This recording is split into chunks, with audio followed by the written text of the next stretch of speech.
So when we are using any that machine learning model, so what we are doing, we are predicting the values, okay, for which it is unavailable, okay, or the actual data may be available, but we are doing the prediction using some modeling technique, okay.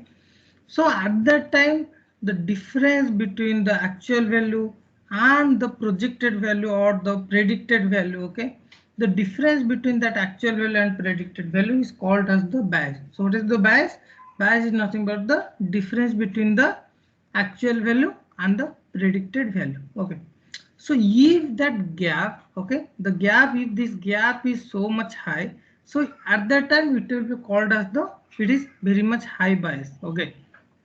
And if it is having very low gap and the difference is low, at the time you can say that the results are very much close to each other, and you are having, at that time you are having very much low bias you are having, okay. So you can have high bias, you can have low bias depending on the situation. So here we are taking two types of things.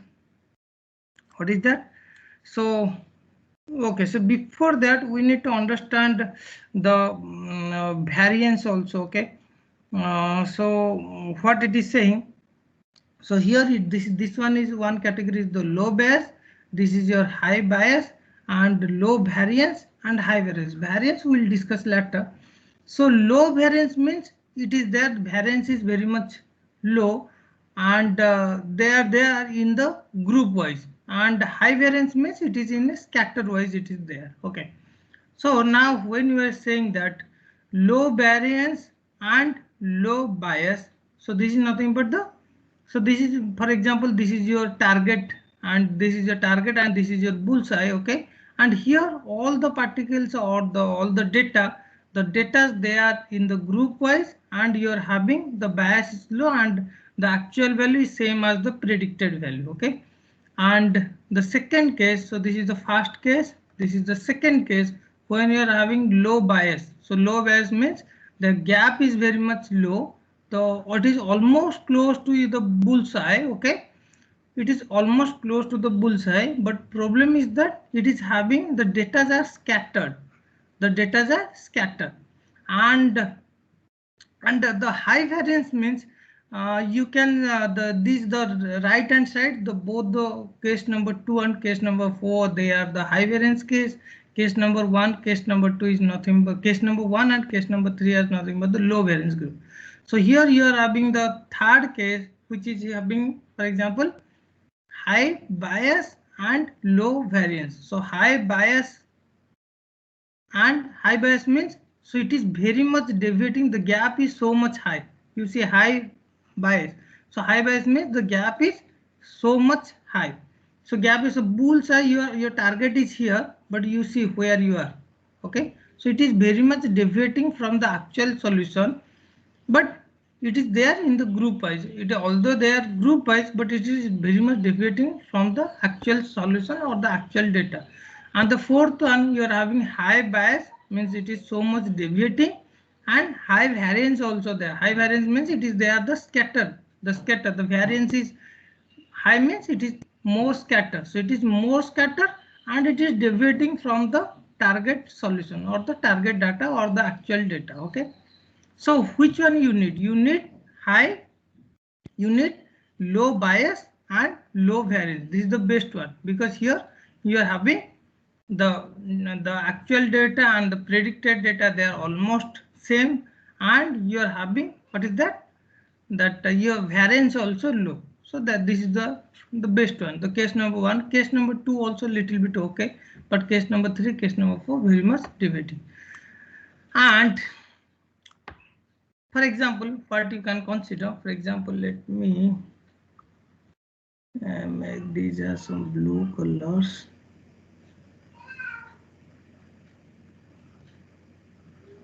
Okay, and these are the gray colors.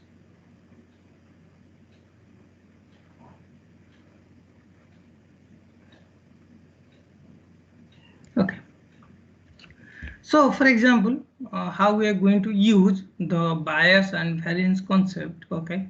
For example, you are having some, this is the x-axis, you are having weight and height is there in the y-axis. Okay, x-axis you are having the weight and height you are having. Okay, and the blue are that are given. For example, there are some light weight mice, okay, who is having the, they are having the short weight. Okay, so the mouses are there which are the, their weight also very much low. Okay, and they are having the short height is also there. Okay, and it is also given after certain weight. So that means when the weight is increasing, after that your height is also increasing. Here you are having, when you are having your weight is low and height is also low. Okay, so when the weight is increasing, height is also increasing, but after a certain weight, okay, you are not getting taller, so your height is also getting fixed. Okay, these are those data. Okay, now question is that if someone is asking you, if for a particular weight, that if some particular weight is given, okay, here is the x value, that what you are going to have the height. Okay, so the green are nothing but the, what is that, the test data. The blue are nothing but the training data. Okay, so what you can see, we split those data into two types. One is the training set, another is the test set. So we are, the training set we are giving as the blue, and the test or the learning, the test data, they are nothing but the green color. So the algorithm, the machine learning algorithm, what we have to do, the machine learning algorithm has to do the prediction for the test data or the green data. So here what is happening, so when these, for example, the test data, the blue color data are given. Okay, these are the blue color data are training data. Okay, so when these data are given, so you can do the regression. Okay, so regression means you can go for the, that linear regression like that. Okay, one straight line you can have. Okay, so this linear regression, this straight line is nothing but the passing through these points. So this is the linear regression. So the linear regression will be always a degree 1 and it will never be a curve. Okay, so the true relation, that is the actual relation, so that it is passing through this point, is not possible.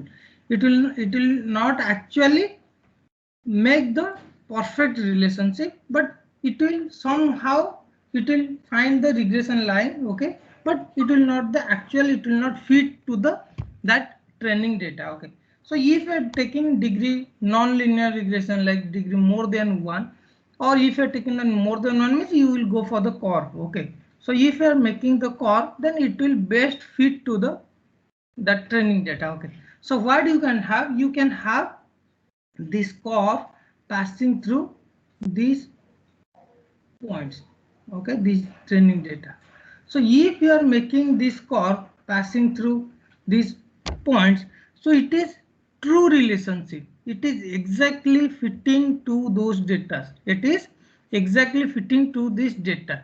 So the curve, so, and this line is called as the squiggly line. What it is called, it is called as the squiggly line, and it is a good approximation and it is having very little bias. Okay, but when we are making the linear regression, it is having the high bias.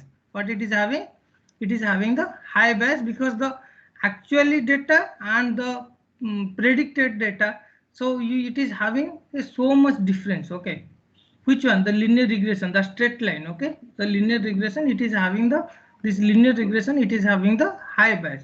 But if we are taking this squiggly line, okay, the curve if we are taking, then it is very much good approximation and it is having very low bias. What is this, it is having very low bias, it is having. Okay, so thing is that why the bias is happening, so you can consider the difference between them. Okay, so this is your straight line, the data points are here. Okay, these are your training data points are here. Okay, so this difference is nothing but this one. Okay, the actual data is here. Okay, but your predicted data is here.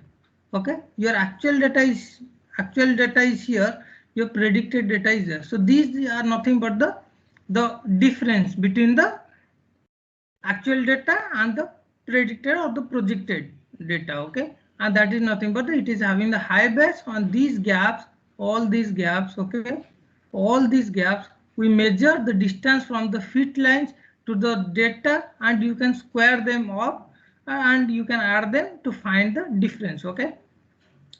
So if you are taking the square, then the negative distance will not affect you, okay, and it will not cancel the positive distance. What we are doing, so we are calculating the distance, and it may be negative, it may be positive. So if you are making the square, then it will not affect and it will not cancel the positive distances, okay. So this is how we need to find. But if you are taking that squiggly line, okay, so those are the data points are here. You can see what is happening, okay. So when this line is passing, when this line is passing, at that time you are having almost zero distance, because this is the actual data and the projected data it is itself only, okay. This is the actual data and projected data, almost same position, same value, okay. In the squiggly line, the distance between the line and data are almost equal to 0 or 0, okay. So that means here you are having very low bias, okay. Actual data and the projected data both are almost same, and you are having very much low bias. So when these are, we are drawing for the training data, okay. So how to check for the test data, you see how it is affecting for the test data. So in this context, to see whether the straight line fits the testing set better than the squiggly line or not, okay. So we have to check for the test data the linear regression. This is your linear regression, and this is your squiggly line, okay. So what is the difference, how it is doing for the test data? So these are the test data. So let me draw as the green color, okay.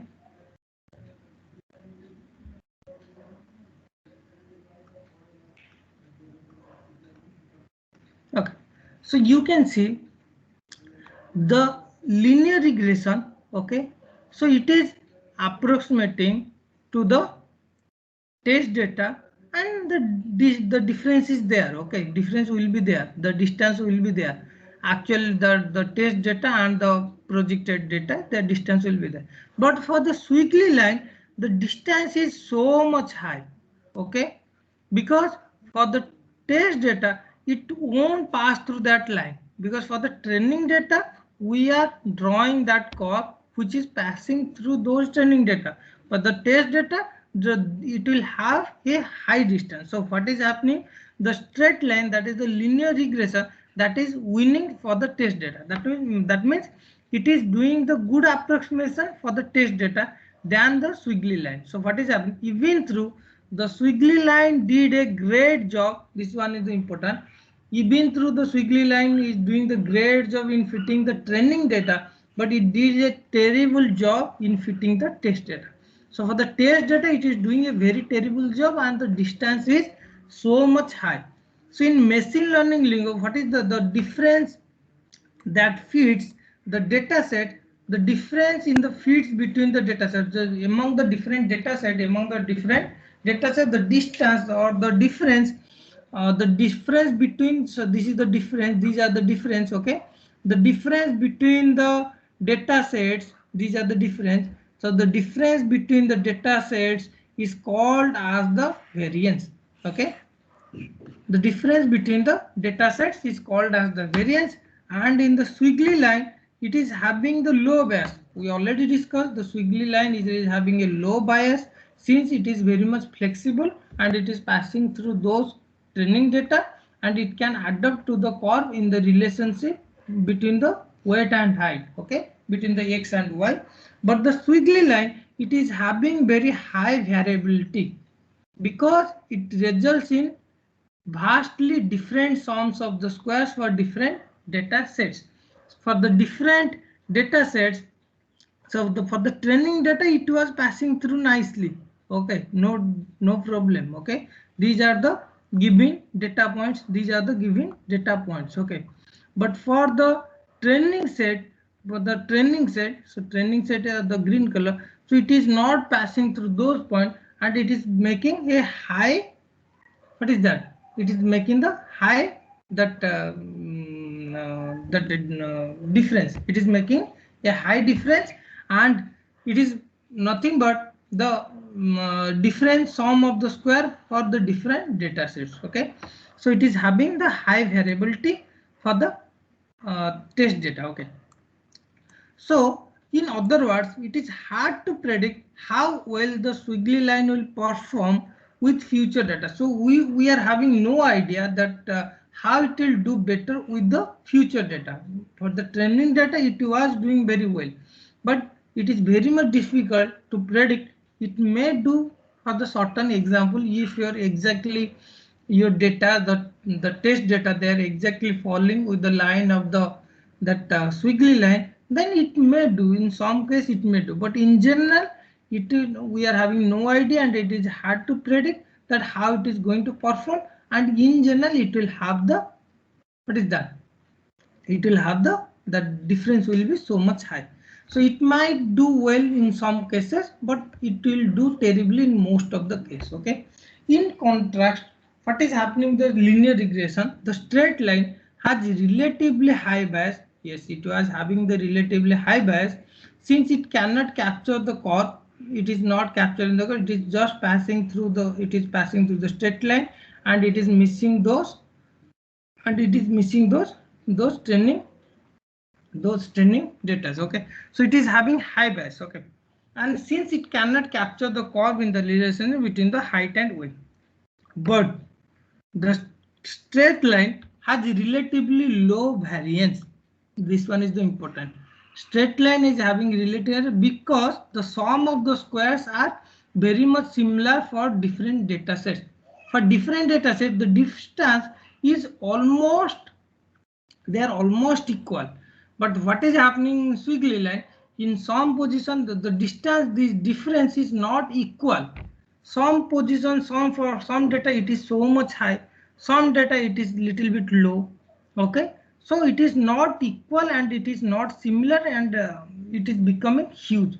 But for the straight line, it is the distance, the difference is almost similar, and it will be less than the squiggly line. Okay, and so for that the straight line is having relatively low variance. Okay, in other words, the straight line might only give good prediction for the future data. The straight line is doing very much good, but not great prediction. We cannot say it is a great estimation or great prediction, we cannot say, but they will be consistently good prediction. But they will perform consistently, uniformly, they'll maintain that thing, because the squiggly line fits the training set really well. For the training set, squiggly line is doing very well, but not for the testing set. So we say that the squiggly line is overfit. So this condition, when we are doing good for the training set but not good doing for the test set, these are called, this condition is called as the overfit condition. So in machine learning, the ideal algorithm, so when we say that algorithm is ideal, so a ideal algorithm is the model, okay, which will do the prediction for the future data. Okay, so the algorithm or the model, okay, and the model or the algorithm will be called as the ideal, or it is called the one best one when it is having the low bias, the it will have, and it will accurately model the true relationship, and it will have the low variability. Mainly it is should have low variability and low bias.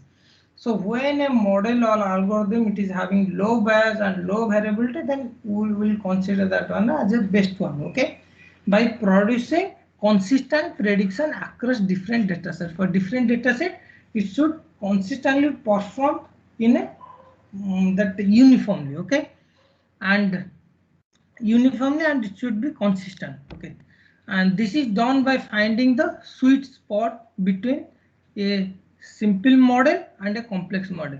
So there is another terminology that is called the sweet spot. So sweet spot is nothing but the, if some data is there, so you can draw a simple model, means this is the that linear regression, this is the simple model, and complex model is like the Swiggy, that line. Okay, so Swiggly line is called as the complex model, and the linear regression you can call as some simple model. Okay, so the sweet spot you are having, the model is defined into three types. One is the regularization, one is the boosting, another is the bagging. So here the three models that is used. So it is not there, just overall I'm saying that to find the difference between the simple and complex model, these are the three methods. They are mostly we used to use the bagging method. Okay, so that is not there in our syllabus. You may go through if you are having the interest. Okay, so the next concept that I would like to discuss is called as the Euclidean and the Manhattan distance. Okay, so what is the difference? So what we use in our the distance between the 2 points in a school, college, whatever we have studied, or in our the day-to-day life. Okay, what we used to use. Okay, that is called the Euclidean distance. Okay, so the shortest distance. So what we used to, for example, you are having the 1 point you are having. Okay, here you are having 1 point x, for example, here another point some y. Okay, the distance between x and y, so the shortest distance. So what is that? So you can call, let this point is a, this point is b, and this point is c. Okay, so to find the distance between the A and C, so we used to use the Pythagoras theorem. Okay, so what is the Pythagoras theorem? So Pythagoras theorem, you know that it is nothing but the AC square, the hypotenuse square is nothing but the base, and base square plus height square. So base square is nothing but the AB square. So AC square is nothing but, this is the right angle triangle, and AC square is nothing but AB square plus BC square, and AC is nothing but square root of AB square plus BC square, and SC is nothing but. So now let this point coordinate is, this x point coordinate is x1 y1, this point coordinate. Okay, and this point coordinate is x2 y2, x2 y2. So that implies from origin 0 to this point x coordinate is x1, and 0 to x2 the coordinate is x2, distance is x2. So that means what is the distance between this and this is nothing but, see, 0 to this one is x2, and 0 to this one is x1. So what is this one? So this distance is nothing but x2 minus x1. Okay, and now 0 to this point, similarly y coordinate, this is nothing but 0 to this one is nothing but, what is that? Y1, and up to this one is, what is that? Y2. Y coordinate for the second point is, the point C is having y2. So this is nothing but y2. So now you can say what is the distance between these is nothing but y2 minus y1. Now this is nothing but BC, and this one, this distance is nothing but AB. Okay, so in place of AB you can write x2 minus x1 whole square, because in place of AB you can write x2 minus x1. In place of BC you can write y2 minus y1. So that AC is nothing but square root of x2 minus x1 whole square plus, so AB is nothing but x2 minus x1, BC is nothing but y2 minus y1. So AC is nothing but, and this is for the two-dimensional problem. For three-dimensional problem you can have one point is that x1 y1 z1, another point is x2 y2 z2. So the distance is nothing but x2 minus x1 whole square, y2 minus y1 whole square, z2 minus z1 whole square square. Similarly for the n dimensional also you can find, this is for x coordinate, this is for y coordinate, this is z coordinate. Similarly you can have the nth coordinate. Okay, you just take the square, then you can take the square root, you will find the, this is the Euclidean distance that we used to use in to calculate the distance. But the Manhattan distance, this is very much similar, but we are not taking, why we are taking the square here? Why we are taking the square here? To negate that negative. If some distance cannot be negative, if the gap it is negative in between x2 minus x1, if it is lying in the negative axis, if it is becoming negative. So if you are taking the square means, if you are taking the square, then it is means it is becoming positive. Similarly BC can be negative, if you are taking BC square it is positive, so the square of the two positive is positive, square root of that positive is also positive, so it is becoming the distance, the AC is becoming positive. Okay, that is the target actually. So what we can do, instead of taking the square, we can take the mod. So we can take x2 minus x1, okay, and we can take y2 minus y1. So thing is that, so we can, instead of going A to C, this is the point A, this is the point C, in this direction, we are going here A to B, then B to C. What we are doing?